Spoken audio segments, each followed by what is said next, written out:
Hello students, class 11th वाले students के लिए पूरा हिंदी का पेपर मैं लेकर आ चुका हूं आपकी अर्धवार्षिक परीक्षा के लिए। यहां पर आप देख सकते हो ये पूरा जो पेपर है आपकी स्क्रीन के सामने जो आ चुका है।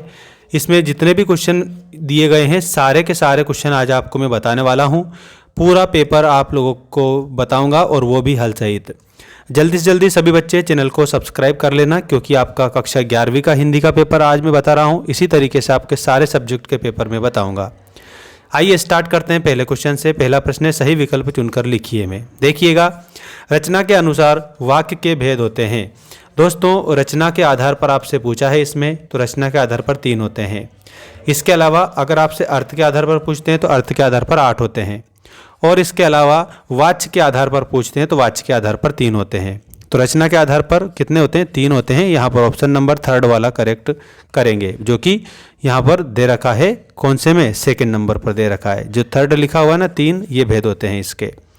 इसके बाद में आपका दूसरा प्रश्न देखिएगा, संचार शब्द की उत्पत्ति चर धातु से हुई है, जिसका अर्थ क्या है?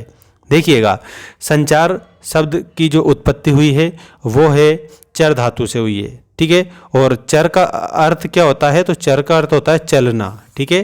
तो यहाँ पर वार्तालाप चलता है, ये बात भी आप सभी स्टूडेंट्स ध्यान रखेंगे, ठीक है। करेक्ट आंसर के रूप में सभी बच्चे अच्छे से याद रखना इसको। तो इसमें आपका आंसर क्या हो जाएगा?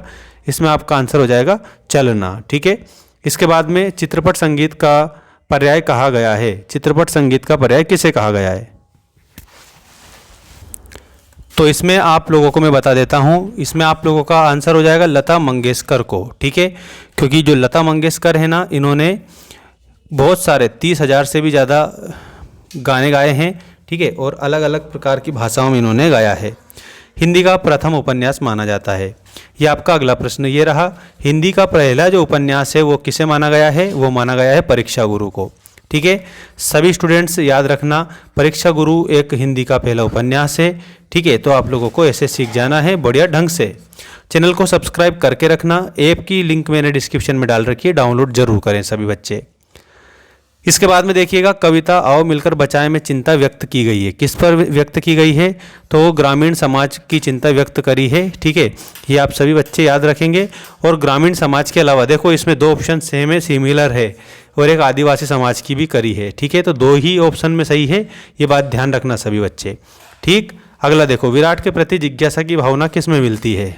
तो वो मिलती है छायावाद में, ठीक है। आप छायावाद करेंगे। छायावाद के अलावा रहस्यवाद जो है ना, रहस्यवाद में भी विराट के प्रति जिज्ञासा की भावना देखी गई है।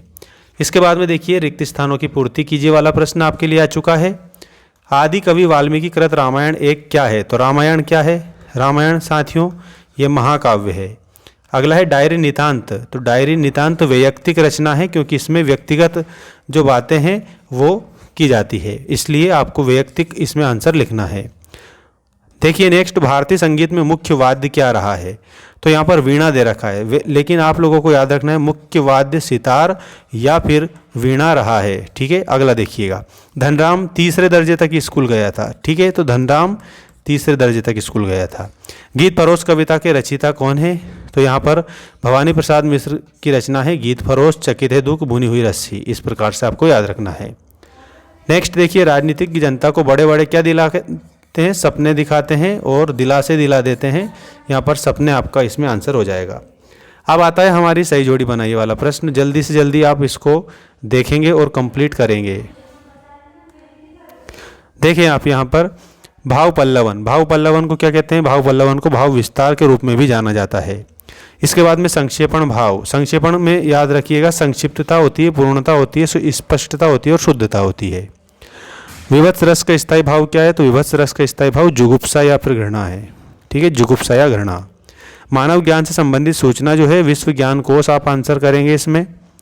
राजस्थान की रजत बूंदें। राजस्थान की जो रजत बूंदें हैं इसमें अनुपम मिश्र आएगा, क्योंकि उन्होंने ये पाठ लिखा है अनुपम मिश्र ने। गलता लोहा शेखर जोशी की रचना है। तो गलता लोहा के आगे आप क्या करेंगे? गलता लोहा में आप शेखर जोशी से मिलान कर देंगे। हे भूख मत मचल, इसमें क्या आएगा? यहाँ पर अक्क महादेवी आएगा। हे भूख मत मचल में अक्क महादेवी करेक्ट आपका उत्तर हो जाएगा। ये आप लोगों की सारी सही जोड़ी मैंने बता दी है। जल्दी से जल्दी सभी बच्चे चैनल को सब्सक्राइब जरूर कर लीजिएगा और लाइक जरूर कर दें। अभी हम देखेंगे सत्य असत्य लिखिए वाला क्वेश्चन। देखेंगे आप सभी। ही, तो, भी, तक आदि निपात शब्द है, बिल्कुल इनमें बल दिया जा रहा है ना, तो ये निपात शब्द है। गजल का अंतिम शेर मक्ता कहलाता है, इसमें आप लोगों को असत्य लिखना रहेगा, ये गलत है। डायरी नितांत अंतरंग रचना है, इसमें आपको सत्य के रूप में बता देना रहेगा। भारतीय संगीत सुरताल, राग और काल से संबद्ध है, बिल्कुल सत्य बात है। नेक्स्ट देखिए, कृष्णा सोबती ने देशभक्ति से संबंधित कहानियाँ लिखी है, कृष्णा सोबती ने देशभक्ति से संबंधित कहानियाँ भी लिखी है, अच्छी बात है। धनराम कुशाग्र बुद्धि का था, ये असत्य है, क्योंकि मोहन जो है वो था कुशाग्र बुद्धि का, धनराम नहीं था। ठीक है, ऐसे आप सभी बच्चों को सीखना है।